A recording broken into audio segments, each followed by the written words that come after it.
Bonjour à tous et bienvenue dans cette vidéo qui traitera de l'écoulement d'un fluide. L'étude de l'écoulement d'un fluide peut s'apparenter à l'étude de la circulation des véhicules sur une portion de route.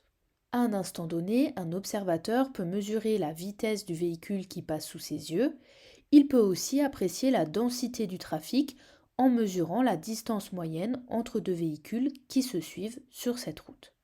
Pour l'étude de l'écoulement d'un fluide, une voiture est remplacée par une particule fluide.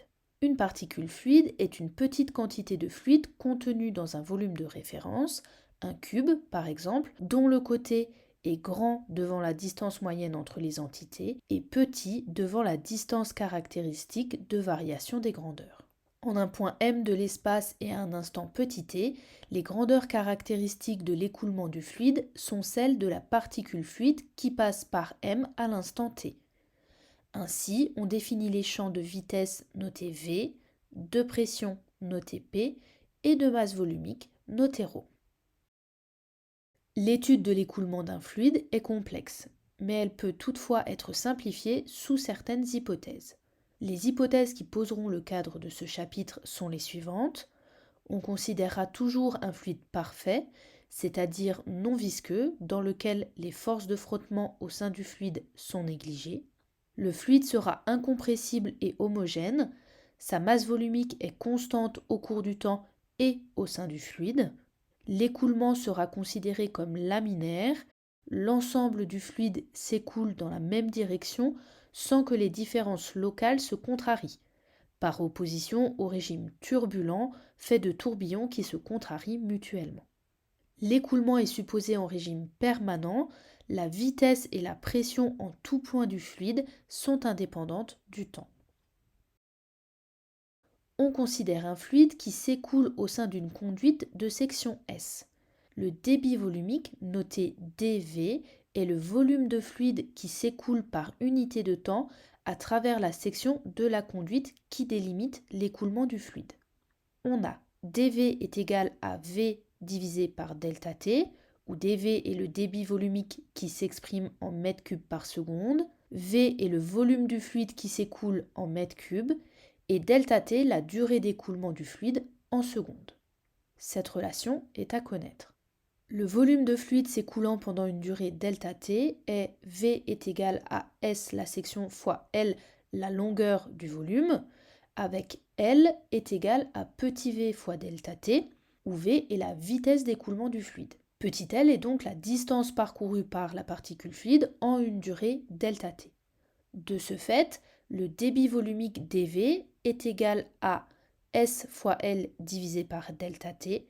On trouve donc que le débit volumique dV est égal à la section fois la vitesse d'écoulement du fluide. dV s'exprime toujours en mètres cubes par seconde. S est la section de la conduite perpendiculaire à l'écoulement en mètres carrés. Et enfin V est la vitesse d'écoulement du fluide au niveau de la section S qui s'exprime en mètres par seconde. Cette relation est également à connaître. Lors de son écoulement, la masse d'un fluide est conservée, elle reste donc constante. De ce fait, pour un fluide incompressible, son volume est également conservé. Ainsi, pour une durée delta t donnée, le volume de fluide passant par une section S1 est le même que celui passant par une section S2. On a V1 égale à V2. Or, le débit volumique au travers de la section S1 est dV1 égale à V1 divisé par delta T, et le débit volumique au travers de la section S2 est dV2 égale à V2 divisé par delta T.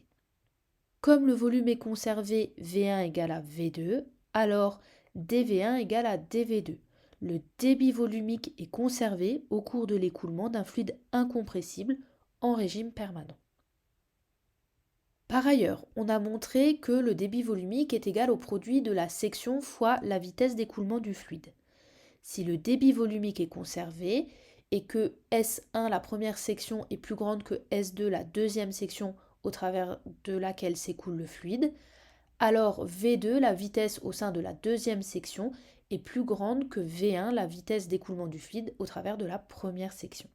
La conservation du débit volumique implique que si la section de la conduite dans laquelle le fluide s'écoule diminue, alors la vitesse d'écoulement du fluide augmente et inversement. Lorsqu'un fluide s'écoule, la trajectoire d'une particule de fluide est appelée ligne de courant. Elle est orientée dans le sens de déplacement du fluide.